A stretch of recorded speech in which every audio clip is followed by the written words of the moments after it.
All right, folks. It looks like we're live. So, this video. This is not my usual thing here. It's not a normal podcast. That will be tomorrow night. So, if you're watching this on August the 25th, that is tomorrow night. The normal Missouri Liberty Report podcast. What I wanted to do is I have people asking about. A lot of people are asking me about Legal Missouri 22. That is a ballot initiative that they say is trying to legalize recreational marijuana. Now they're making a lot of claims here, folks. A lot of claims. Let me bring up the site so I can kind of.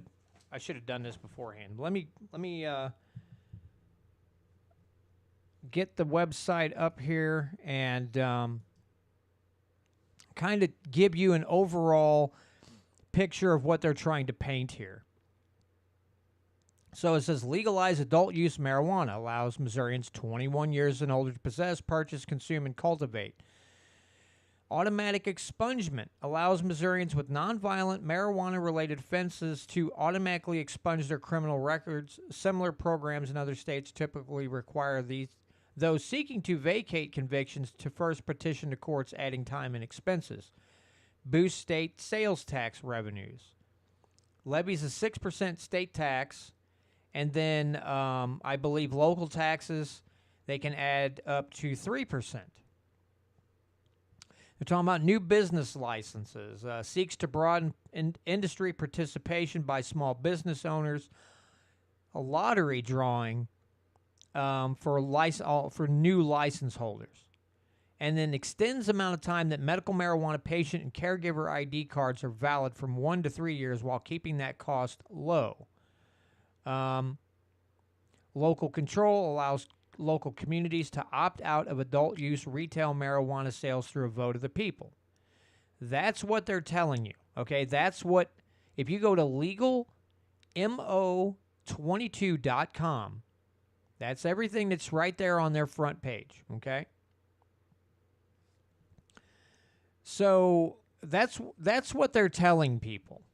All right. So let's be very honest here, because the people behind Legal Mo 22 or Legal Missouri 22, however you want to put it, they're not giving you all the facts. Now, last week, if you go back to last week's, which would be the 19th of August, I interviewed Ethan Thampy on this whole thing. And I'm just going to run down the things that we talked about in case people that, don't want to watch the interview or want a shorter recap of it, whatever. These are the things that Ethan brought up. But I encourage you to go listen to that interview, of course, because, hey, it's an interview. You should watch it. So as far as, let's go with the lottery drawing. Here's something that Ethan brought up that's very important. So I believe he said Connecticut did the same thing. They had 23,000 applications. They chose, I want to say 23, but there were dispensaries putting 1,000 applications in. 1,000 applications in.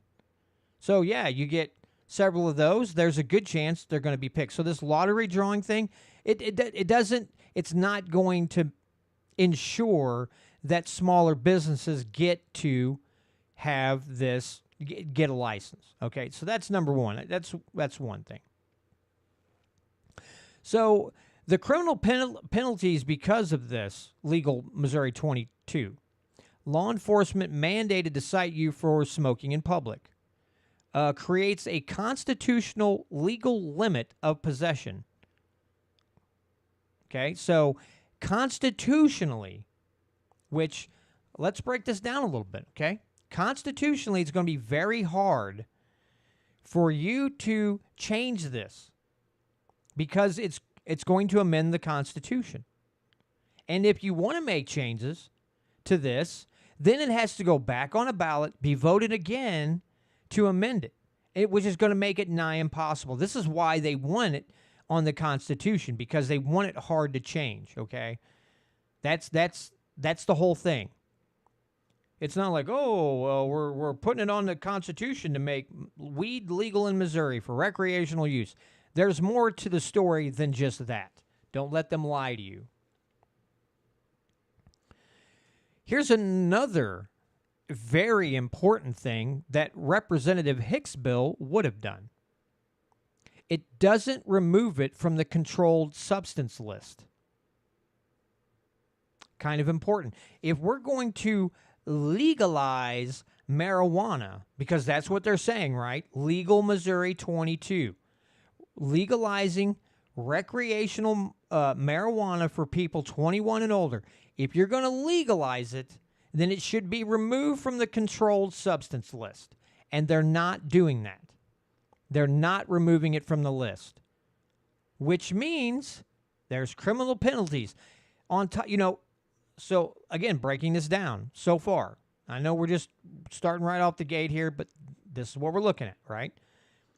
We have a constitutional legal limit on how much you can possess, and then it's not being removed from the controlled substance list. That's pretty damn important, don't you think? But, see, this is one of the issues that we're having with this, that I have and a lot of other people are having with this ballot initiative. There's so many lies being told. So many lies being told on this. And we have to educate the public. Again, Ron Hicks's bill, Representative Hicks's bill was good. As originally written, that bill was about as good as you could get because he took input. He let people come in and talk to him. A lot of input from a lot of people, and not industry people. Just people in the public in general, and those with concerns. He listened to these people. Now, he may not have agreed with everyone, but he gave them his ear. And he listened to them, and they brought this all together and created this really good bill. And then got killed, got crushed, it made it through committee, and then it died in the calendar. Died on the calendar. So let's say that you have someone who, let's say, gets busted for marijuana, and because it's not being pulled from the controlled substance list, let's say you have some mandatory minimum sentence, and let's say you get 10, 15 years for, maybe you have a pound. I'm just making up some arbitrary number. Maybe you got caught with a pound of marijuana, and they're like, oh, that's 10 years in jail or 15 years in jail. It's a felony offense. If your state rep says, that seems a little much, they cannot change. Let me word this right. You can't file a bill to lessen penalties. Also very important. You can't file a bill to lessen the penalties for a marijuana offense. So that's another thing that's kind of important.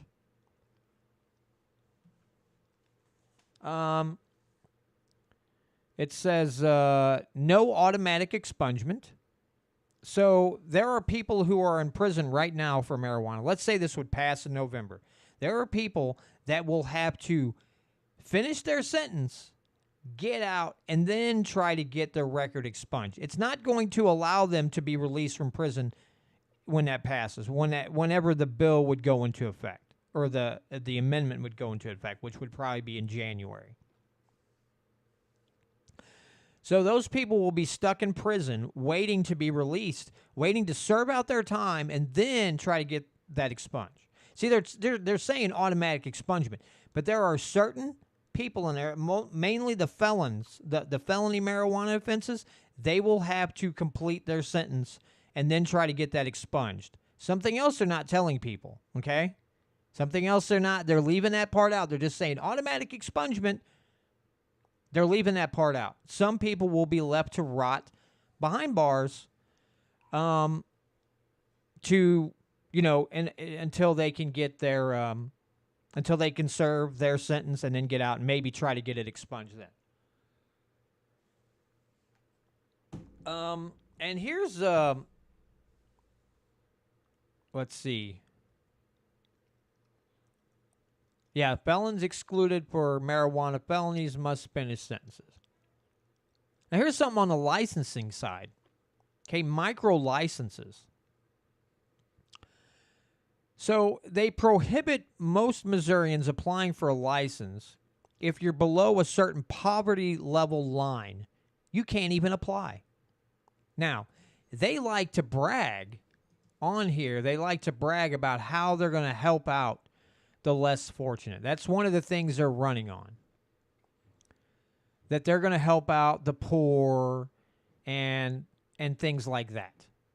But if you're below a certain poverty line, if you're not making, a certain amount of money and you can't even apply for a micro license, how is that helping the poorer communities? Because a lot of people in a poor community are going to be below the poverty level. How are they going to get a license? I'm just saying, how are they going to get a license? It's more BS. There's so much wrong with it. So many things that people aren't being told. Let me add something in here before I forget. Because a lot of people that went out and got signatures for this were not volunteers. They were paid. And these people probably didn't know everything involved in what they were having people sign for. They probably just said, hey, we're a ballot initiative to legalize recreational marijuana. And they probably had a few key talking points, and that was it. They didn't have all the facts. Maybe some of them wouldn't have taken the money to go get signatures if they'd known the truth. And some people will, regardless. They'll just do it anyway. But it's just, it's, this is awful. This is a horrific, stupid thing. But, it's,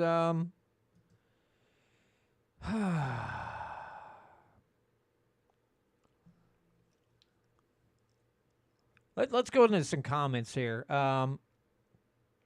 Casey Rich says, if our state legislature would have worked on some decent legislation over the years instead of keeping it illegal, we wouldn't be in this situation. Yeah, it says, but hey, that's political parties following their party ideology instead of doing what the people want. Yeah, that's pretty much it, Casey. You pretty much nailed it on the head. And hello to Voodoo Queen, Jonathan Ashley, Casey Rich, and Mad Mama Nan. Good to see you all. I know I didn't really say that I was going to do this. I'm not going to be able to do the live stream, be a part of the live stream on Saturday night. So I told Patrick, I know there were people kind of wanting some information on this. So I told him I would do a video and he could direct people to the video to watch it to get the information. But the micro licensing thing, here's another thing on micro licensing. You're going to be limited on how much business you can do. If you do a successful business and you want to grow, it's going to limit that over a normal license. And this is another way of I hate throwing this word around because government likes to use a lot, the word monopoly. Oh, we got a monopoly on this and a monopoly on that. Now, we do have owners of businesses who have dispensaries or grow farms or whatever in multiple states. And they're the ones that are pushing this ballot initiative. And this helps keep the competition down. And this is this public-private partnership thing that really, gets my goat a lot. Business and government working together to stamp out competition. And I think that's what micro-licensing does. Just give them a license or don't. Or this micro license, this is going to help poor people and veterans. Yeah, up to a certain point, and then, they can't grow their business and maybe become super successful at it. And, and then you're restricting the market. So the quality's not going to be as good, and it's going to be more expensive. So This is what happens all the time when government and business get together, right? They cut out a piece for themselves, a bigger piece of the pie, and they eliminate their competition. Hey, Ganai is joining us. Good evening, Ganai. Here's something else that they're not telling people. There's going to be a government database on all the people with grow license. So if you want to grow your own, you're going to be in a government database, okay? Now, who's to say, because we always have to watch out for our government and what they're capable of, who's to say you're not going to have some tyrant come along and say, oh, yeah, hey, feds, would you like this list of people who grow their own so you can come take their guns? I know that sounds, a little far-fetched. That's easily what can happen. Very easily what can happen if this database finds its way into the wrong hands. So, yeah, folks, there's a lot of things that they're not telling you. But the database bothers me a lot. The micro licensing, that bothers me. The database really bothers me. And then felony offenses, well, if you're sitting in prison right now, you just have to wait. Serve out your time. That really bugs me too. So there's a lot of things about legal Missouri 22 that they're not going to tell people and you have to go read the ballot. You have to read the ballot. I think it's 39 pages.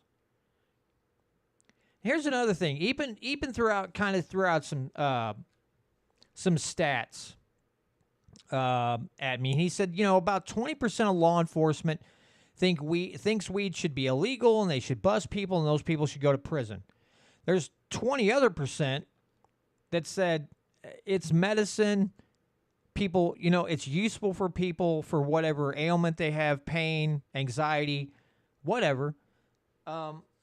It's useful. And then there's about 60% that said, I don't even want to worry about busting people with weed anymore. We got more pressing issues to deal with than somebody having a couple joints in their car or whatever, in their possession.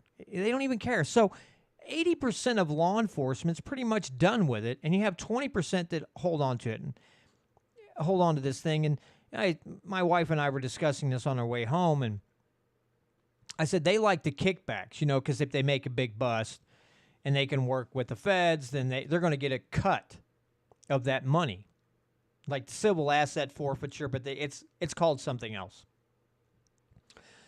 So, yeah, the 20% that want to bust, people for pot and throw them in jail, they're liking the kickbacks. They like working with federal agencies and getting a cut of that money for the big bust. So I'd say they don't really care about weed. They don't think weed's bad.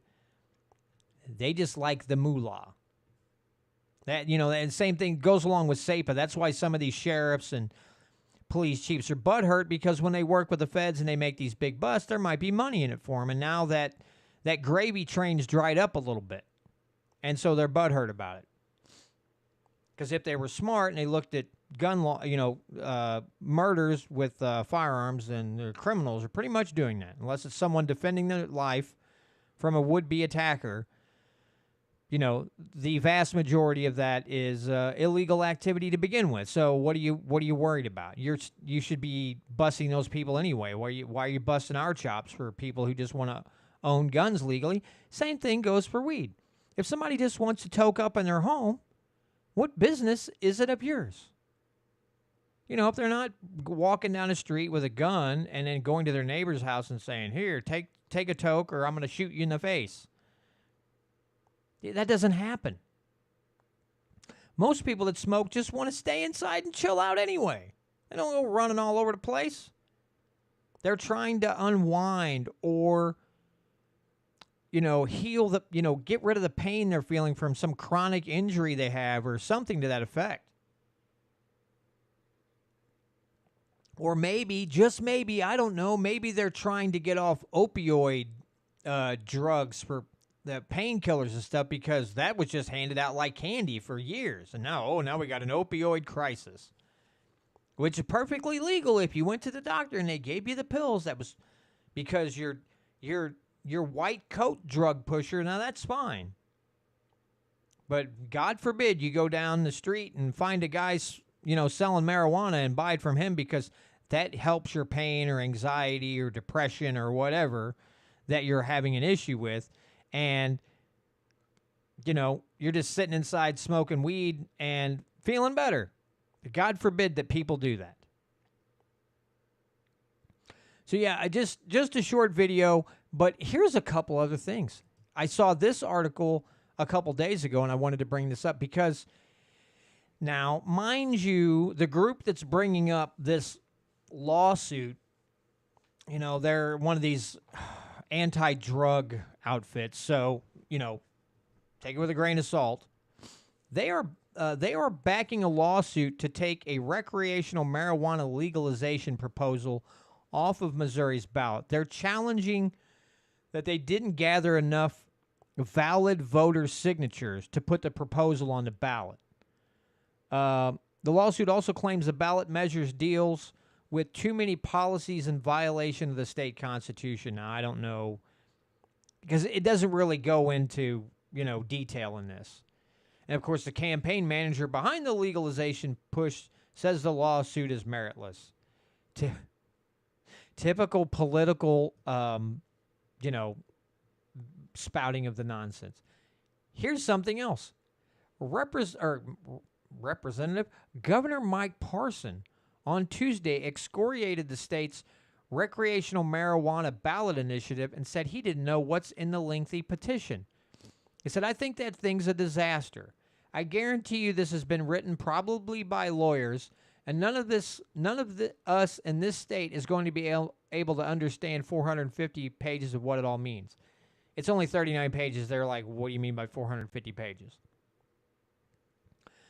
He said, "I think even people that support that issue will probably be hesitant when it comes to this, but I think it could be a real trap." Parson's condemnation was the Republican governor's first apparent public statement about the ballot question since Missouri Secretary of State Jay Ashcroft certified it earlier this month to appear on the November ballot. The proposal would legalize recreational marijuana sales, consumption, and manufacturing for adults over the age of 21. And, of course, John Payne, the campaign manager, rebuffed Parsons' comments in a phone call. "Obviously, we don't think it's a disaster. We think this is a very positive change for the state of Missouri. I think people know what's in it pretty clearly. But also, if people want to read the whole text, it is not 450 pages. It's about 39 pages.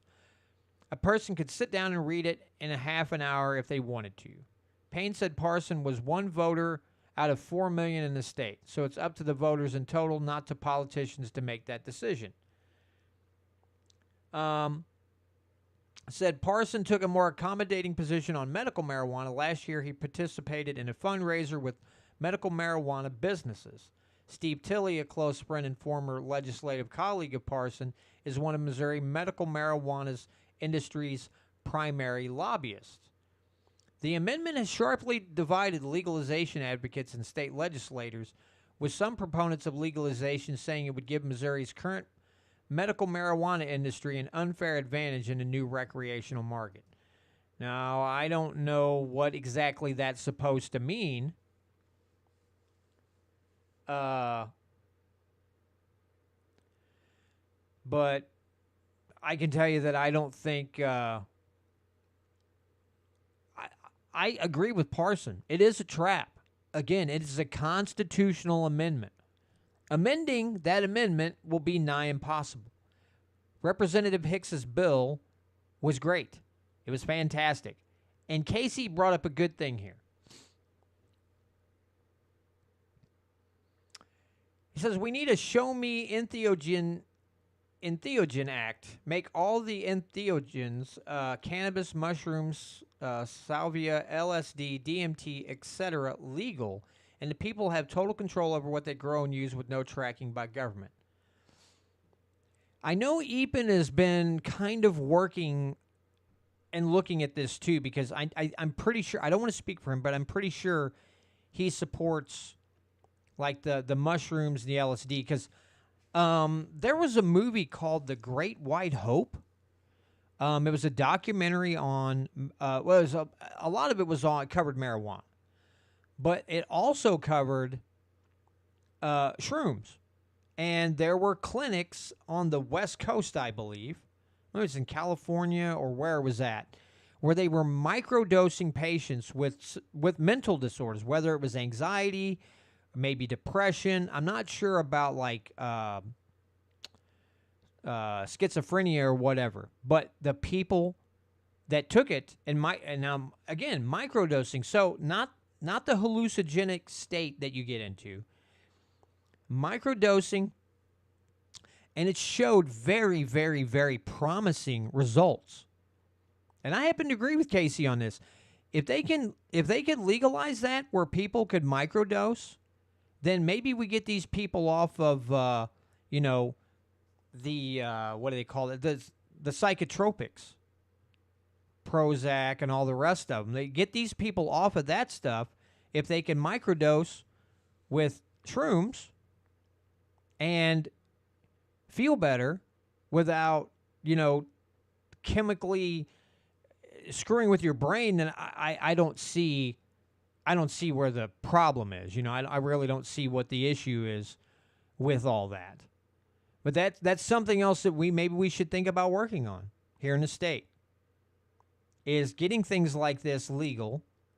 And then if you want to microdose, instead of taking, again, a psychotropic drug, you can microdose with shrooms or whatever and have more natural results, because shrooms are natural, okay? Naturally growing, naturally occurring things. So, yeah, you could use those, microdose with that, correct whatever chemical imbalance you have, feel better, be more productive, or just a happier person in general. I don't care. Because those people are not going to go around trying to force people into taking them. It's just not going to happen. Same with marijuana users. They don't go around forcing people to take these drugs. They're using them, 99% of them, or maybe not even 99. Let's say 90. Let's go with a number that's 90% of people use it because they get a benefit from it. There are some that just, there's the danger effect because it's illegal. And that's the thing. A lot of people think, well, if you legalize it, everybody's going to be doing it. But I think the numbers could actually go down because there's no risk factor involved. Because there is this romantic type of illustration in movies and music and everything about weed. So I think if you just legalize it, you may actually have fewer users. Because the risk factor, especially in younger people, isn't there anymore. That's my opinion. I could be completely wrong, but that's how I look at things. So anyway, folks, this is a short update. And I think my wife, it says Casey says, hook me up with some people who want to write a bill, put a good bill together, and I'll shop it around in Jeff City and see if I can find a legislator to sponsor it. Yeah. Absolutely. Voodoo Queen says, I've been spreading the word to all the users I know I can. I tell them, wait another year and give us a chance to fix this bill. It's a catch-22 and won't fix the problem. Yeah, I think you're both right. Now, what my wife and I think we're going to do is we're going to start talking to dispensaries, owners or whatever in the area around us. Like, we commute to Jeff City, so there's Shangri-La in Jeff City. The other direction, St. Clair, Washington. Franklin County's got a few. I think Rolla. I don't know about Cuba, but and the city, not the country. But we're going to start talking to these folks and see if they're educated on it, if they support it, and try to give them things, maybe like print up a list of things like what Epan and I talked about, hand them out, try to educate people on what's really going on with legal Mo 22, and get that information out if people would be interested in it, and try to educate, because this is the only way we're going to get it done, educating the public. And so that's, I think my wife and I are going to start either making phone calls or making visits, talking to them, and I might have to make up some flyers and things of that nature and start getting them around and see if we can't defeat this in November. And Ganai says, yeah, we need to build on Ron Hicks's bill from last session. Yeah, we do. Absolutely no doubt about it. I know there's some important bills that, you guys and Patrick Group is working on.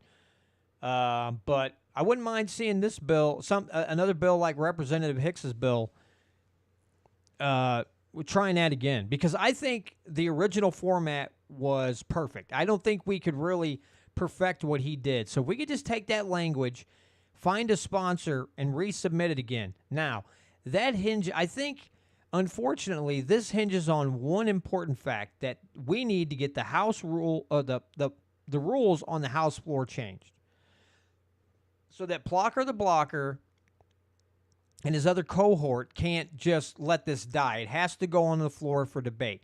So I think that's a stumbling block that we've got to deal with. That's my opinion. Or we work up like what you guys did with SEPA and just flood their offices with phone calls. Something to that effect. But it's going to have to be something big's going to have to happen. We got to get the ballot initiative killed at the ballot box. We got to get it voted down. And then we got to get the House floor rules changed. I mean, that's just all there is to it. We got to get the House floor rules changed. And so bills like this have a chance to see a light of day and debated on the floor to see whether they move on to the Senate or not. But that's what we got to do. That's just my opinion. I could be wrong, but that's with Plocker the Blocker involved. I think we're going to have it's going to be nigh impossible to get it off. Even if it does go through committee again, to get it onto the floor for debate off the calendar is going to be a hell of a hill to climb. But that's my opinion, folks. I've known to be wrong. I've been known to be wrong a lot on this kind of stuff. I'm not too good at gauging sometimes when I think people are gonna back or not gonna back. Sometimes I'm wrong on that, but that's my 2 cents. So anyway, with that, I'm gonna go ahead in this live stream. I didn't want to go too long. Thanks to Ganai, Casey, Voodoo Queen, Mad Mom, Jonathan Ashley, all those who tuned in tonight for this short live stream. Again, if I get any more updates, I will make some more shorter videos. Actually, let me see if I can bring up something else, because I believe Epen might have posted something on Facebook earlier today. So let me see if I can find it. There we go. I'm pretty sure he posted something.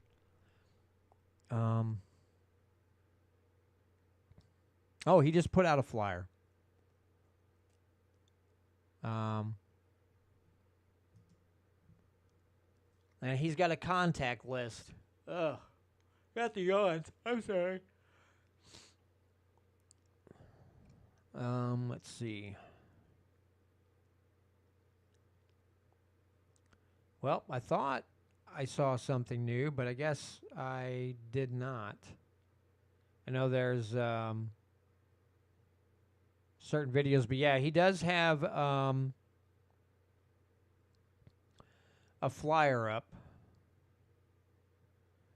And let me just post the link to his contact list real quick here. I'll put that in the chat. That way, if you want to get on his contact list, you can. If maybe because Epen's, like I said, Epen is on top of this. I mean, he is all over that. So, yeah, I'll leave that link there. You can click on that if you want to be signed up for his contact list.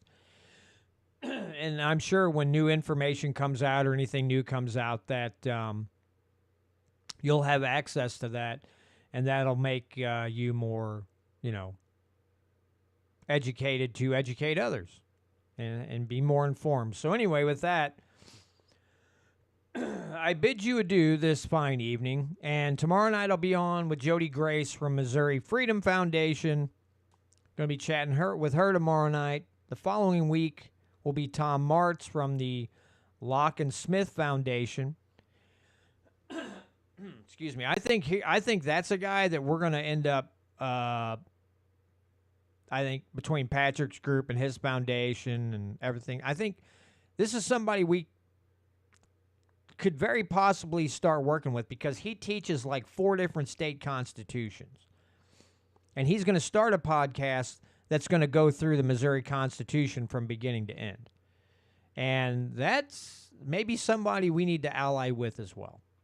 But, yeah, good night. Good night. You have a good night too, brother. So good night to all of you. Again, I will have Jody Grace on with me tomorrow night. And next week is Tom Martz. And I think Patrick and I have kind of decided that once a month I'm going to have him on my show. I think we're going to try to set it for like the second or third Friday of every month so it's static, it's not moving around, and everybody kind of gets a schedule down. Just to discuss the gold and silver bill and all those other things that legislations. So that way my audience in Radio Land and the internet streams can also be privy to this information in case they don't tune in to Patrick's live stream, and we can get this information out to more and more people, and hopefully we can grow Patrick and y'all's organization. I don't put my name in there yet. I haven't been part of it long enough to say our organization. You guys' organization, it's been awesome for me to be kind of brought in, but I don't feel like I can say our organization because it's not mine. I didn't build it. I'm helping where I can, and that's awesome for me. So anyway, yeah, start educating more people. Maybe we can bring more people to the live stream, educate more people, get more people involved in writing emails and making phone calls. That's what I want to do. I told Patrick the other night that's what I want to do. If I do anything, it's to bring the organization that you guys belong to. I want to bring more people to that, bring more people's attention to you all, get more help for you guys, and make this thing big, and really, really, really put some pressure on some state legislators. But that's my hope for this whole thing. But anyway, guys, have a great night. Thanks for tuning in. We'll see you tomorrow night at 6:30 with Jody Grace and the Missouri Freedom Foundation. I almost said Missouri Freedom Initiative. That's not right. Missouri Freedom Foundation.